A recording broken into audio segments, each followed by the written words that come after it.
Satu-satunya yang menyelamatkanku saat itu adalah melihat teman-temanku ada di sana, menungguku. Sedikit, aku berhasil membunuh rasa takut dengan ingatan itu, di mana teman-temanku selalu ada. Untukku, aku kembali menulis di atas kertas itu, kita tak punya banyak waktu lagi. Apa ada yang ingin kalian bicarakan? Aku hanya berharap pembicaraan sehari-hari akan sedikit menenangkan perasaan kami yang sedang kacau saat itu. Takumi sepertinya mengerti dan mengambil kertas tersebut.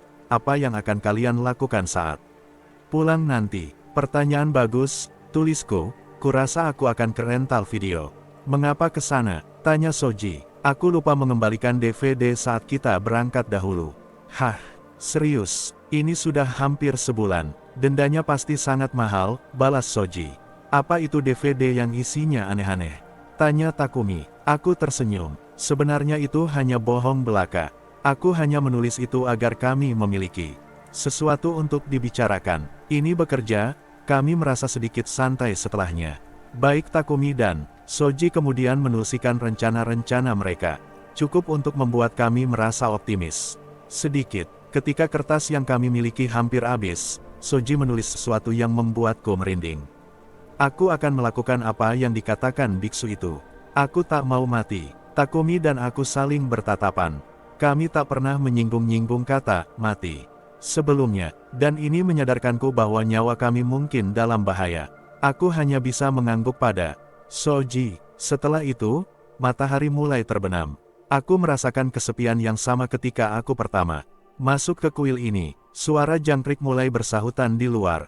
Namun aku segera menyadari ada yang ganjil. Aku mendengarkan lebih saksama. Aku bisa mendengar sayup-sayup suatu suara yang aneh.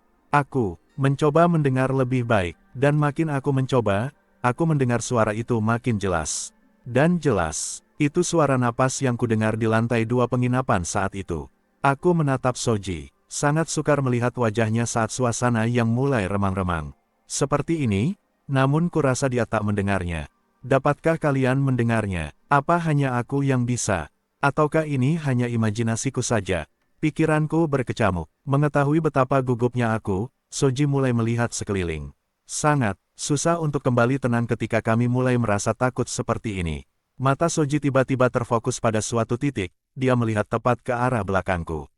Matanya tiba-tiba membelalak. Takumi juga menyadari hal ini, dia mencoba melihat ke arah yang sedang dilihat Soji. Namun, nampaknya dia tak melihat apapun. Aku terlalu takut untuk menoleh. Namun aku masih mendengar suara napas itu. Aku bahkan bisa mengatakan suara itu berasal dari belakangku. Dia sama sekali tak bergerak, hanya bernapas. Aku makin membeku ketika menyadari ada suara lain dari luar. Seperti suara sesuatu sedang diseret di tanah di luar kuil. Takumi menyadarinya dan langsung menggenggam tanganku. Apapun itu, dia hanya berjalan mengelilingi kuil. Dan suara lain yang belum pernah kudengar sebelumnya mengikutinya. Kiwai. Walaupun tak dapat melihatnya, tetapi aku tahu suara itu secara perlahan bergerak mengelilingi kuil ini. Aku bisa merasakan detak jantung Takumi. Aku tak tahu apakah Soji mendengarnya juga, namun dia tampak sangat tegang. Tak ada dari kami bergerak sedikitpun. Aku menutup mataku dan mencoba menutup telingaku. Aku hanya ingin melarikan diri dari rasa takut ini dan dalam hati berdoa agar sesuatu itu segera lenyap. Aku tak tahu berapa lama waktu berjalan, namun rasanya seperti lama sekali. Ketika aku membuka mataku dan melihat ke sekeliling, suasana dalam kuil gelap gulita dan aku tak mampu melihat apapun. Namun suara itu telah berhenti. Aku tak bisa mengetahui apakah dia sudah benar-benar pergi ataukah dia masih menunggu di luar. Jadi aku tetap mencoba tak bergerak sedikitpun. Namun kegelapan hanya membuat suasana malam ini makin menyeramkan. Tak peduli berapa lama aku mencoba membiasakan mataku, aku tetap tak bisa melihat apapun. Aku bahkan tak tahu apakah Takumi dan Soji baik-baik atau tidak. Namun Takumi masih menggenggam tanganku dengan erat, jadi paling tidak aku tahu dia masih ada di sini.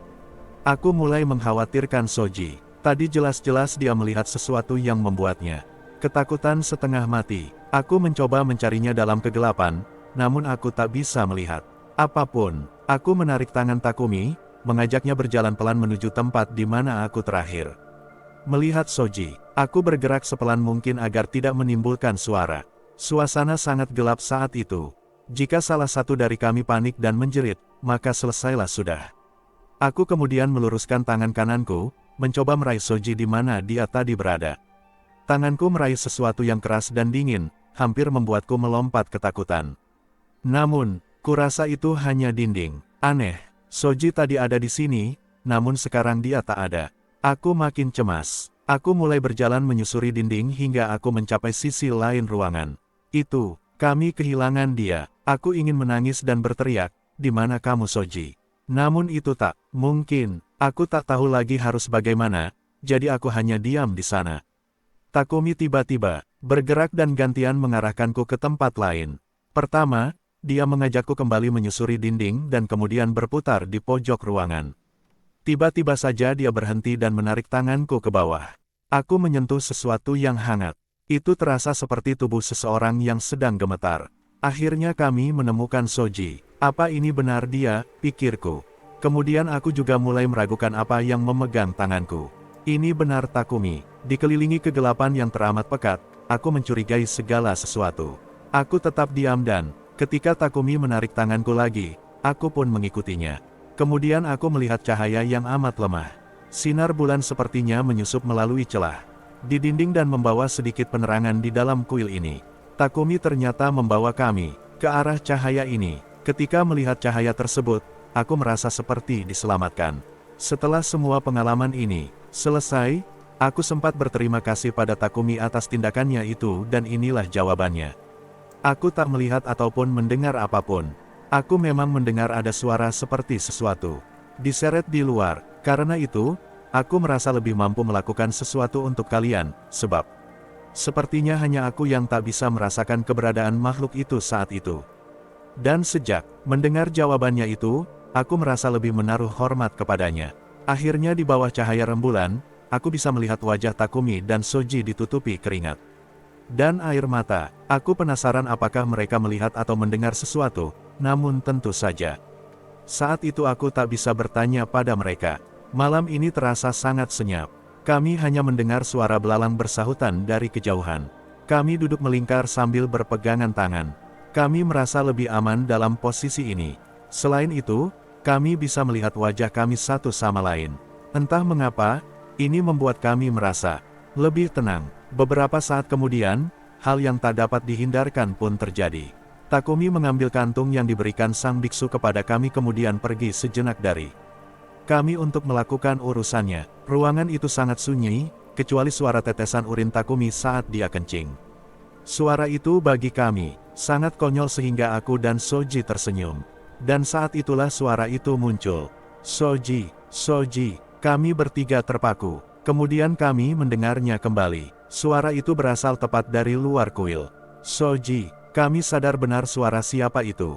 Suara itu sudah tak asing lagi bagi kami. Itu suara Misaki. Soji, aku membawakanmu onigiri. Walaupun suara itu jelas milik Misaki, namun sama sekali tidak ada intonasi dalam suara itu. Hanya suara yang datar, seolah-olah diucapkan oleh boneka. Soji, aku merasakan genggaman tangan Soji makin erat. Tentu saja dia tak menjawabnya dan suara itu terus berlanjut. Soji, selamat datang. Aku membawakanmu onigiri. Soji, selamat datang. Aku membawakanmu onigiri. Dia terus-menerus mengulanginya, jelas sekali tak terdengar normal.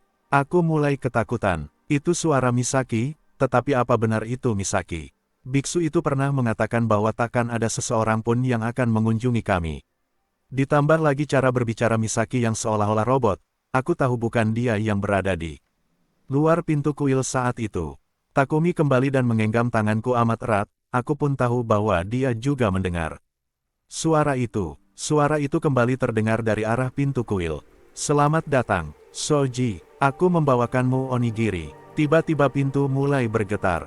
Sesuatu yang ada di luar itu mencoba masuk.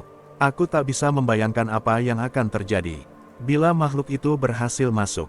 Aku ingin kabur secepat mungkin dari sini. Biksu itu berkata dia berada di kuil utama. Namun di mana kuil utama? Apa kuil besar yang ada di bawah itu? Bisakah kami mencapainya? Lalu, bagaimana jika kami kabur dan tak menyelesaikan ritual ini? Apa dia akan terus menghantui kami? Sial, Terdengar suara hantaman yang keras dari arah pintu. Bila tadi dia hanya menggerak-gerakkannya saja, kini kurasa dia menghantamkan tubuhnya ke arah pintu, dia masih membuat suara-suara.